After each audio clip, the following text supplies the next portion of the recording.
Hey, Erik, the general manager of Reddit. Um, I became general manager about 6, 7 months ago. Before that, I was the community manager at Reddit for 3 years and change. Um, and Before I was community manager at Reddit, I worked in film and music, working for independent film and music companies and also various projects. So, one of the way I sort of looked at community management when I first started at Reddit was, similar to like a band manager. So I thought, and I think that's sometimes, it's not appropriate for every community manager position, but for, the case with Reddit, I thought that kind of fit for me because I was like, oh, Reddit's this like really cool band, and my job is to, one, sort of like protect them and make sure, evildoers and spammers and whatever, are kept at bay. And then also like be sort of their cheerleader and fan, and help make sure everyone knows like this awesome band, and then also make sure like they don't kill each other or burn down hotel rooms and stuff like that. So that's sort of how I looked at community manager when I started, but I really didn't know anything about it. Kind of learned as I went on. But I think the biggest thing that I learned when I first started, this happened like the first week, was two things from Alexis Ohanian, one of the co-founders. And I think you always have this sort of balance as a community manager between, on one hand, and he said this to me like the first, second day, is like, don't waste your time on people that suck. So that's one side of the balance. And the other side is like, don't be callous. So, you have to, be empathetic to everyone, kind of understand why they're upset or why they're, emotional about something or whatever the case is, or why they might be confused about a policy or the way things work for your brand or site or process. On the other hand, sometimes there's just people that suck, and there's a limited amount of time, and your time as a community manager and as a representative of a brand or whatever the case is in your particular community is better spent on people that don't suck and that are trying to be members of the community and not just trolls or troublemakers or people who have other agendas. So I think that's always a balance. There's no easy answer to it. You just have to kind of figure it out yourself. So that was a really important lesson I learned early on, and I still think about it a lot. And, especially at Reddit, we have currently we have about 11, 12 employees, and 2 billion plus page views a month, and who knows how many people are using the site a lot. And so it's even gotten to be even more important to figure out like how do we really try to give people tools and give people the sort of support and guidance as community managers. And at Reddit, all of the admins and basically all the employees are kind of community managers and are active in the community. How do we give them guidance, but how do we also not, how do we make sure we invest our time with people that don't suck? And how do we invest our time, wisely so that we can get other things done and focus on things proactively instead of just always reacting to incoming stuff? I mean, that's very difficult to figure out. So, some of the other kind of useful metaphor I always think about as a community manager, and this is especially true with, when you're representing a brand or when you're, a community manager, maybe at a big company or where you don't necessarily have a lot of control, is like a referee.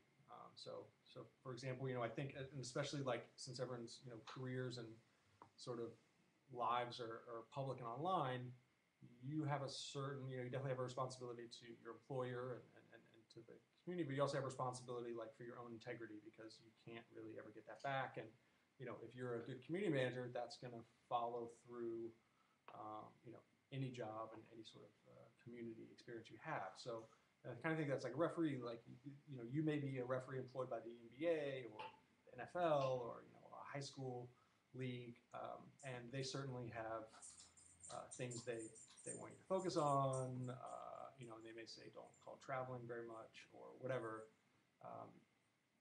And they are your employer and your boss, but you so have a certain integrity to That doesn't mean they can tell you exactly what to do.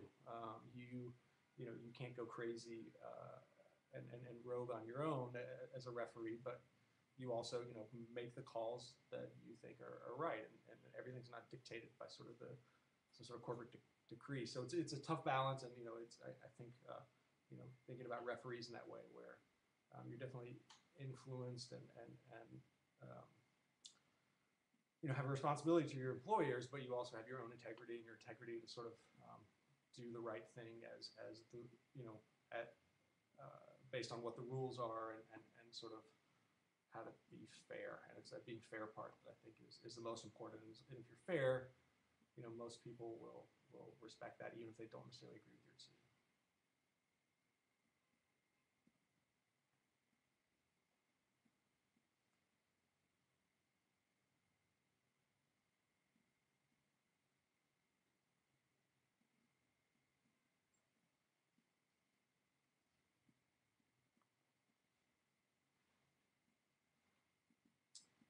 So the question was, what would I say has been the biggest change to Reddit? So when I started, I think we had just recently allowed people to create their own subreddits. So when Reddit started, there was no subreddits. There was just one Reddit, and no matter what it was, you submitted to that one Reddit. And then we started making our own, or Reddit started making certain subreddits on its own. I think programming was first, and then I think there's some other ones, kind of categorical, basic taxonomy subreddits, and then we opened it up to everybody, so people can make subreddits for things like things like subreddits for individual video games or individual cities, things like that. And now I think there's over 8,000 subreddits that have, we consider a subreddit active if it has at least 100 people in it, and if it has an average of like at least one new post or some new activity, an average of one a day over 30 days, I think. So there's over 8,000 of those that are pretty active, and there's over 100,000 Reddits total. A lot of those are not active, obviously. So that's the biggest difference now, that someone can come to Reddit. Maybe they're just interested in StarCraft and they come to the StarCraft subreddit. Or maybe they're interested in Minecraft, or for some reason I hear a lot of people who come to Reddit just because Reddit has a really good gluten-free subreddit, or subreddit about people who are living gluten-free. Maybe they come to a subreddit about Houston because they live in Houston, and then they may just stay in that. They may start exploring other parts of Reddit. And that's a big change because people come in kind of with different expectations. They come in for different reasons. And we want each one of those subreddits to have its own sort of community, but we also want, in that sense, Reddit is a platform, but we also want there to be some sort of overall Reddit community and culture that kind of hopefully keeps everything together. So, I think Reddit has gone from being a community to being a sort of a community of communities. And that's definitely been a big change, and part of the reason why I think we've been able to grow, because the 10 or 5 of us, or however many employees there are sitting in a room, would have never come up with all of the awesome subreddits that are out there. Do I feel the tools in Reddit have been built? The tools that Reddit has been built on contribute to the success it has become. Perhaps why users from Dig came over. Yes. So I think the ability to make your own subreddits and to define those, is really a key to not only Reddit's success, but our ability to sort of evolve and if one subreddit is kind of getting stale or gets too big for sometimes subreddits get so big that it doesn't feel that even if it's really well moderated and has really good content. People don't feel, it doesn't feel the same as a smaller subreddit. So you can make your own subreddit, and it allows people to sort of branch out and find their own communities, whether that's a big, huge community or a very small, tight-knit, focused one. It allows, there's communities like, if you post something off topic in the cognitive science subreddit, it's, it's immediately, or pretty immediately deleted, and it's not really permitted. But there's other subreddits where you can post about just about anything, and the way Reddit was built, the platform allows both. It allows really heavily moderated subreddits. Ask Science is a really great big example. It's very heavily moderated and has a very clear sort of purpose and guidelines. And there's other subreddits that are more sort of unmoderated, and they sort of almost kind of living, breathing organisms that sort of evolve on their own.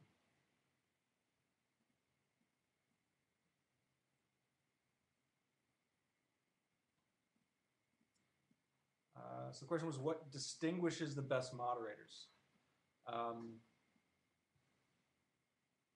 That's tough. Again, I think there can be moderators who have a more minimalist philosophy and aren't heavily moderating things, and that can be extremely effective. There are other moderators that can be that are very active and very heavily moderate and sort of steer the community, and that can also be effective. It really depends on the purpose. But I guess what would distinguish the really good ones, it's just do you care? Do you give a shit? Are you passionate about making whatever it is, whether it's a small subreddit or whether it's a small forum on a message board, or whether it's a big huge subreddit where you're with 20 other moderators, do you care about making it the best it can be? And again, similar to I think moderators are kind of like community managers or referees. In my earlier example, that moderators don't always agree with what Reddit, the company, and Reddit, the platform, does, but that doesn't mean they're not trying to sort of moderate and referee as best and as fairly and as effectively as they can. The same with a community manager for a brand or a referee for a sport.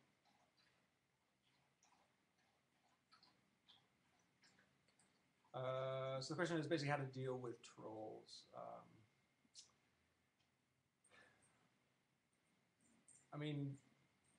One of the first things we do is just to try to educate users how to deal with them.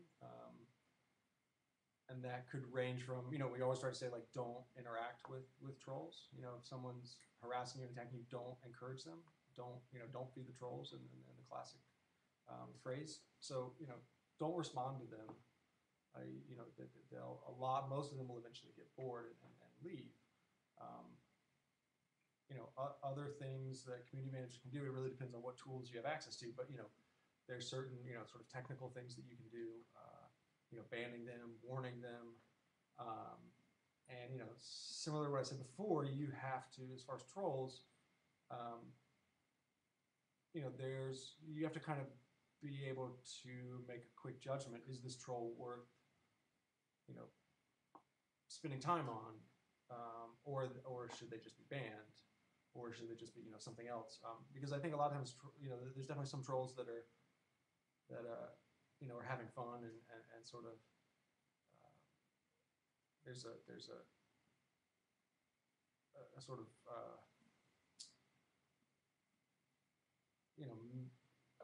I don't know, and there's sort of a drive behind why they're doing it, and there are other trolls are just doing it because they have some sort of personal vendetta, or they're whatever, they disagree politically or something, and that's you can't sort of talk someone out of that. But if it's someone who's sometimes trolls that don't reasonable people, and they may not realize that the person on the other end is taking things so personally, or the person on the other end is actually scared by some of the things they say. So sometimes you can say, hey, I don't know if you realize this, but this person's actually like really scared right now and thinks you actually mean them real world harm, and a lot of times people sort of back off because that wasn't the intent. They were just trying to have some lulls or whatever. So, but it's a tough obvious trolls attacking users. It's a tough problem.